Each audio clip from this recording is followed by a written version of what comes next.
नमस्कार छात्रों, आज हम एनसीईआरटी कक्षा 8 संस्कृत की पुस्तक दीपकम के नवमा पाठः अर्थात 9वें पाठ का अभ्यास कार्य करेंगे, जिसका नाम है कोरुक कोरुक कोरुक। पाठ को शुरू करने से पहले आप सबसे एक छोटी सी रिक्वेस्ट है।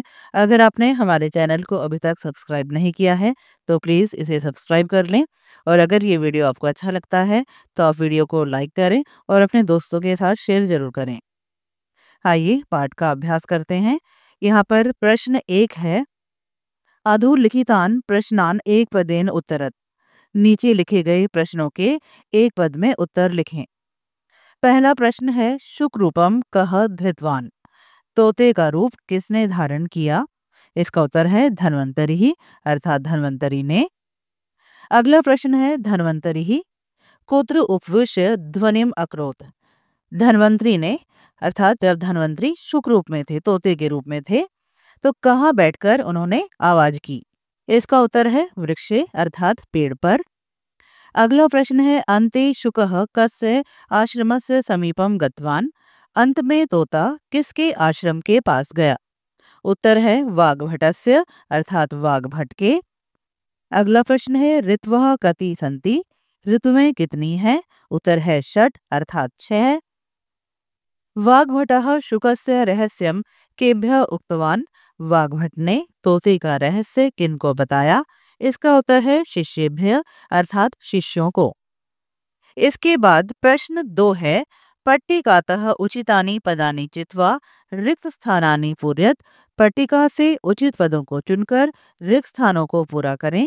यहाँ पर पट्टिका दी गई है जिसमें कुछ शब्द लिखे गए हैं।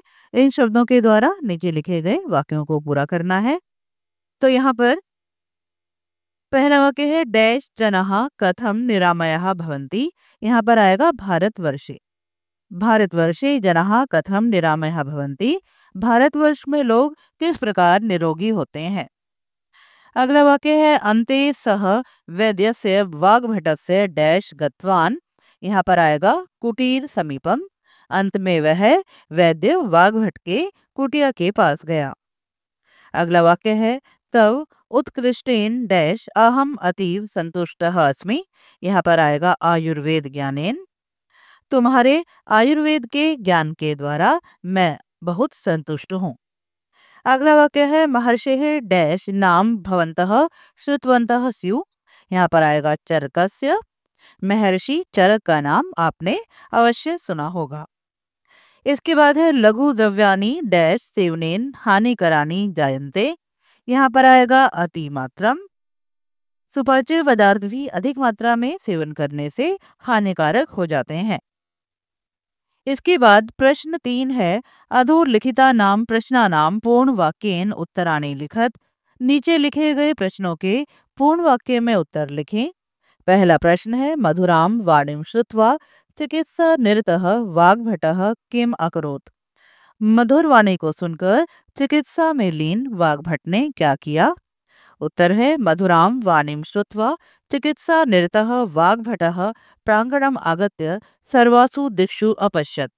मधुर वाणी को सुनकर चिकित्सा में लीन वाग्भट ने आंगन में आकर सभी दिशाओं में देखा। अगला प्रश्न है, वाग्भटः झटिति किम अकरोत। वाग्भट ने जल्दी से क्या किया? उत्तर है, वाग्भटः झटिति तस्मै विहगाय मधुरानि फलानि समर्पितवान। वाग्भट ने जल्दी से उस पक्षी को मधुर फल समर्पित किए। अगला प्रश्न, छात्रः पुनः जिज्ञासया आचार्यम किम अपृच्छन्। छात्रों ने फिर जिज्ञासा से आचार्य से क्या पूछा? उत्तर है, छात्रः पुनः जिज्ञासया अपृच्छन् आचार्य हितभुक् मितभुक् ऋतभुक् इति इत्येषां कः आशयः।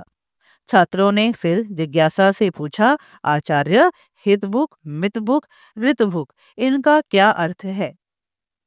अगला प्रश्न है, भगवान धन्वंतरि अस्माकं कृते संक्षेपेण किम प्रदत्तवान। भगवान धन्वंतरि ने हमारे लिए संक्षेप में क्या दिया है? उत्तर है, भगवान धन्वंतरि अस्माकं कृते संक्षेपेण स्वास्थ्य रक्षणाय सूत्र रूपेण संदेशम प्रदत्तवान। भगवान धन्वंतरी ने हमारे लिए संक्षेप में स्वास्थ्य की रक्षा के लिए सूत्र रूप में संदेश दिया है। अगला प्रश्न है, ऋषयः नित्यम काम प्रार्थनाम कुर्वन्ति। ऋषि प्रतिदिन कौन सी प्रार्थना करते हैं? उत्तर है, ऋषयः नित्यम प्रार्थनाम कुर्वन्ति। ऋषि प्रतिदिन प्रार्थना करते हैं, सर्वे भवन्तु सुखिनः, सभी सुखी हों, सर्वे सन्तु निरामयाः, सभी निरोगी हों, सर्वे भद्राणि पश्यन्तु, सभी कल्याण को देखें, माँ कश्चित् दुख भाग भवेत्, और किसी को कोई दुख ना हो। इसके बाद प्रश्न 4 है, पाठात् यथोचितानि विशेषण पदानि विशेष्य पदानि वा चित्वा रिक्स्थानानि पूरयत्। पाठ से उचित विशेषण पदों अथवा विशेष्य पदों को चुनकर रिक्त स्थानों को पूरा करें। यहाँ पर है विशेषणम, यहाँ पर है विशेषम। उदाहरण देखिए, जैसे यहाँ पर लिखा है विभिन्ना नाम, ये एक विशेषण है और उसके लिए विशेष्य है व्याधि नाम। इसी तरह से जहाँ पर विशेषण पद दिया है उसके लिए हमें विशेष्य लिखना है, और जहाँ विशेष्य पद दिए गए हैं उनके लिए हमें विशेषण पद लिखने हैं। तो अगले शब्द हैं मनोहरम। मनोहरम के लिए विशेष्य है सुकृपम। विशाले के साथ है प्रांगणे। वैद्यः वाग्भटः। मधुराणि फलानि।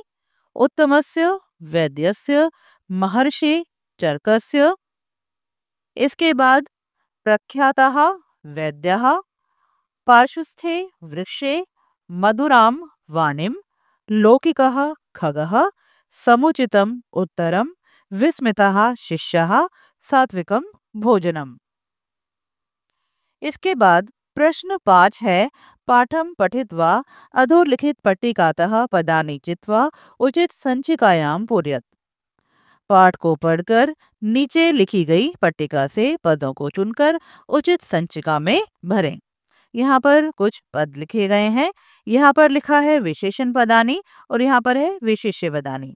तो इन पदों में से जो विशेषण है उसे हम यहाँ पर लिखेंगे और जो पद विशेष्य हैं उन्हें यहाँ पर लिखा जाएगा। तो यहाँ पर देखिए उत्तर, विशेषण पद कौन कौन से हैं? लौकिकः, त्रीणि, उत्तमस्य, विस्मितः, मधुरया, पूज्यः, विशाले, ये सभी विशेषण पद हैं। विशेष्य पद हैं व्याधीनाम, देवः, वृक्षे, वाणिम, प्रश्नान, खगः, शुकम, वाग्भटः। तो ये सभी विशेष्य पद हैं। इसके बाद प्रश्न 6 है, अधोलिखितानि वाक्यानि पठित्वा तेन संबद्धम श्लोकम पाठात् चित्वा लिखत।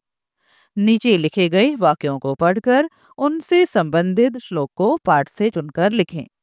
पहला वाक्य दिया है, अस्माभिः नित्यं व्यायामः स्नानं दन्तधावनं बुभुक्षांच भोजनं कर्तव्यम्। हमें प्रतिदिन व्यायाम, स्नान, दांतों को साफ करना और भूख लगने पर भोजन करना चाहिए। तो इसके लिए पाठ में दिया गया श्लोक है, व्यायामः प्रातरुत्थाय नित्यं दंत विशोधनम स्वच्छ जलेन सुस्नानं बुभुक्षायाञ्च भोजनम। इसके बाद अगला वाक्य है, अस्माभिः हितकरः आहारः सेवनीयः येन विकाराणां शमनं स्वास्थ्यस्य च रक्षणं भवेत्। हमें हितकारी भोजन का सेवन करना चाहिए जिससे विकार दूर हो और स्वास्थ्य की रक्षा हो। इसके लिए श्लोक है, तच्च नित्यं प्रतियुञ्चित स्वास्थ्यं येनानुवर्तते अजातानां विकाराणां नुत्पत्तिकरं च यत्।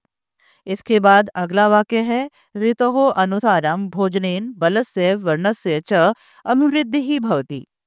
ऋतु के अनुसार भोजन करने से बल और वर्ण की वृद्धि होती है। इसके लिए श्लोक है, तस्य शीताद्यादाहारात् बलं वर्णश्च वर्धते तस्य ऋतु सात्म्यं विदितं चेष्टाहार व्यपाश्रयम्। तो छात्रों, ये था आपके पाठों का अभ्यास कार्य। आशा करती हूँ आप सभी को अच्छी प्रकार से समझ में आया होगा। वीडियो देखने के लिए आप सबका धन्यवाद। मिलते हैं अगली वीडियो में, तब तक के लिए आप सभी को नमस्कार।